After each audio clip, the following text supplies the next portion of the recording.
Hey YouTubers, Grimmy Dragon here, and once again it's review time. And today we're going to be starting to look at a little Thundercat action. This is from the Bandai series, obviously, because Mattel's Thundercats line hasn't quite hit just yet, and I haven't gotten the SDCC exclusive. So today we are going to be taking a look at the 6-inch scale Classics Lion-O. Okay, so I know what you're thinking with the new Lion-O just a mere month away from being released, and the line once again being at risk of being dead in the water.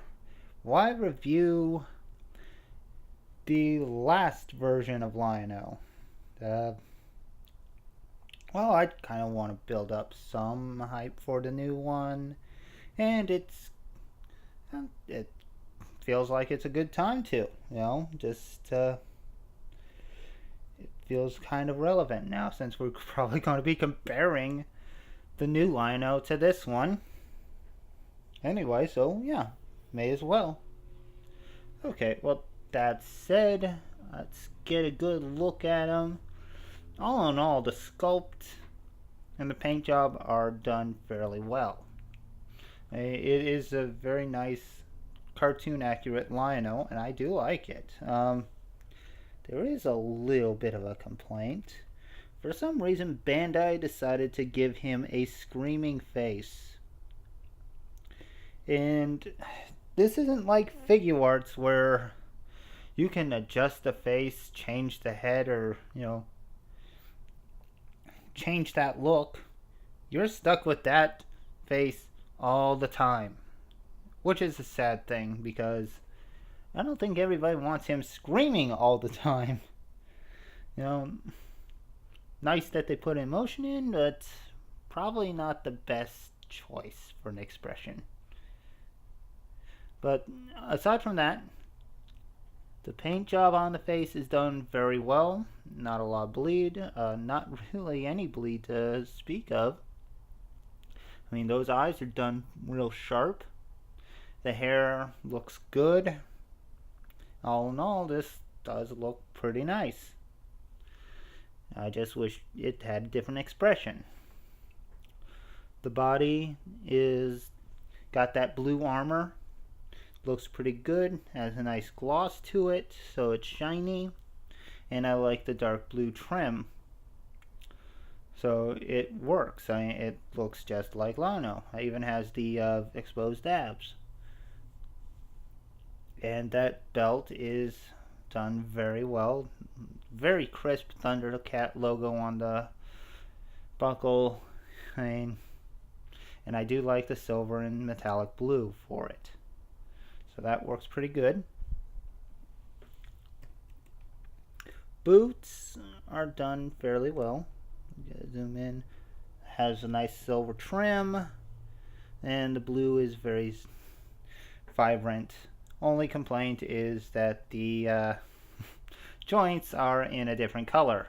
It would have been nice if they actually used the blue plastic for the joints as well, because that would make them flow better.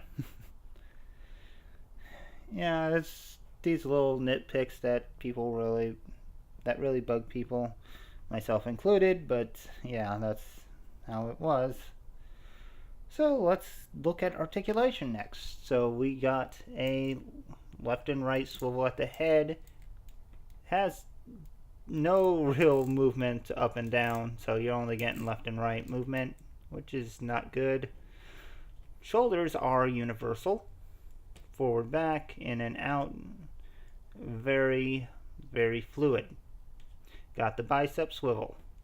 Got a 90-degree bend at the elbow, which is good. And you have a wrist swivel.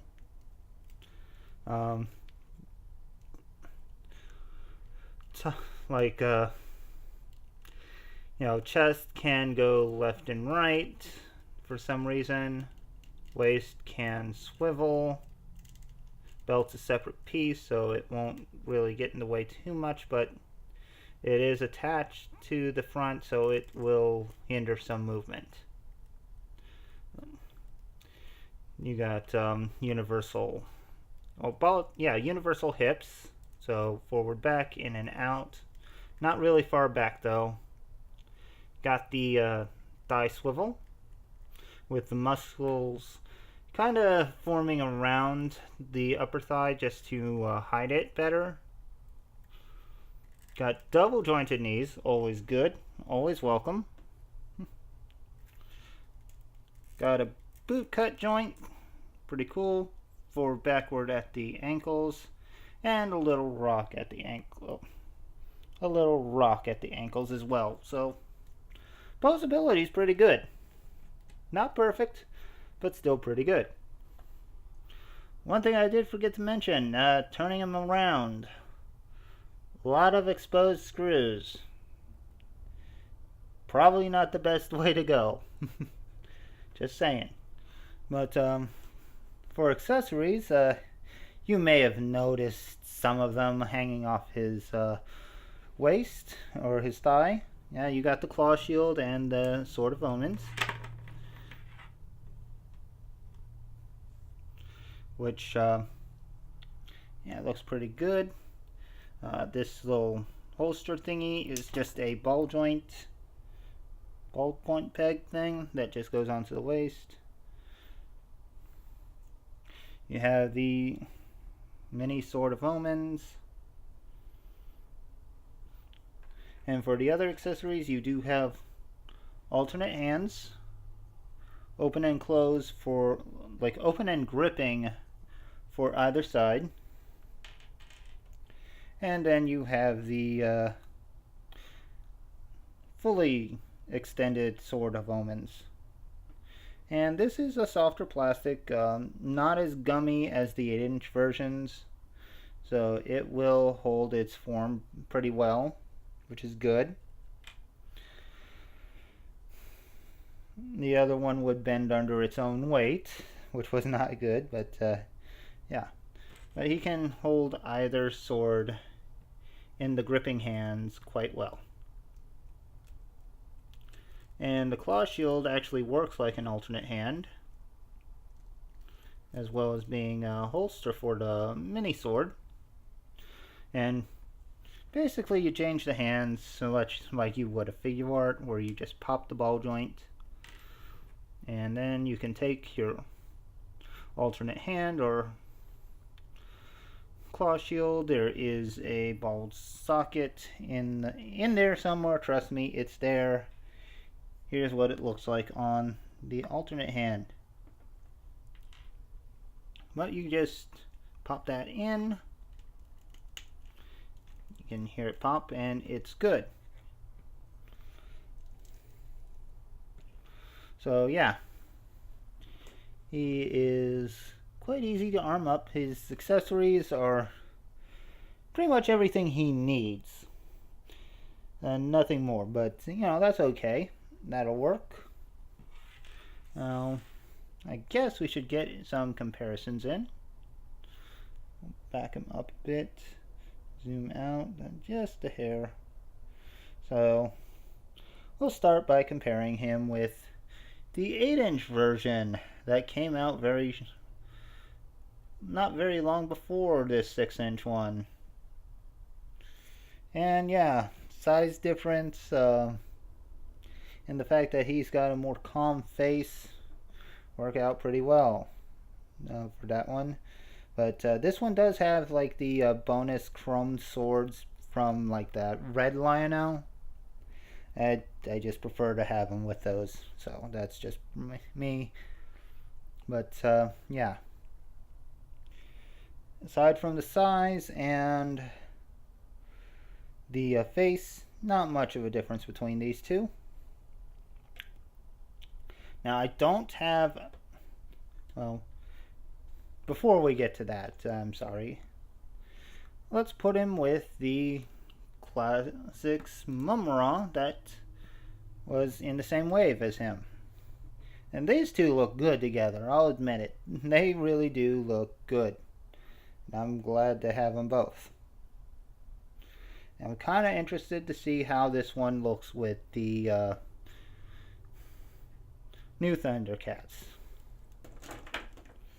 Because that might be my only option. We'll bring in He-Man real quick just to see how they scale together. And yeah, Lion-O is a little shorter than He-Man. That's another thing that people are hoping the new Thundercats line will fix. If it really needed to be fixed. But yeah. Now, I don't own a vintage Lion-O. Unfortunately, that one has not made it to my collection just yet. But I do have a few vintage Thundercats to put him with. So I got Chitara. If I can get her to stand. Come on, stand for me. Thank you. And Linkso.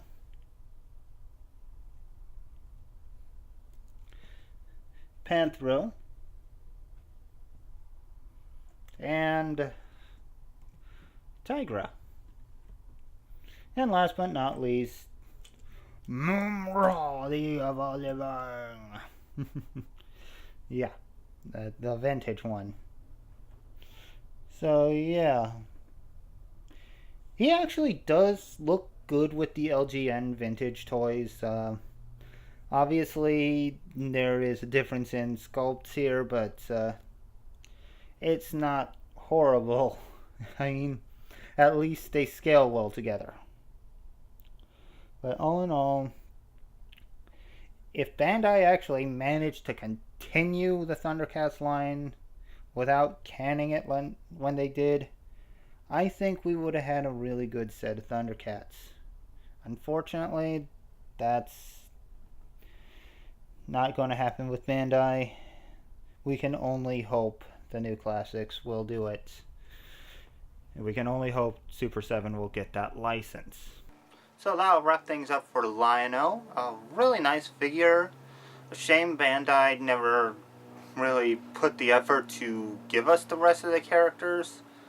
Hopefully, between Mattel and Super 7, we'll get a whole team. Just depends on if Super 7 can get the license after this year's up, so we'll have to wait and see. I hope so. Fingers crossed. So anyway, I hope you've enjoyed this video. Please leave a like, leave a comment, subscribe, let me know what you think, and I will see you next time. So until then, goodbye out there, whatever you are.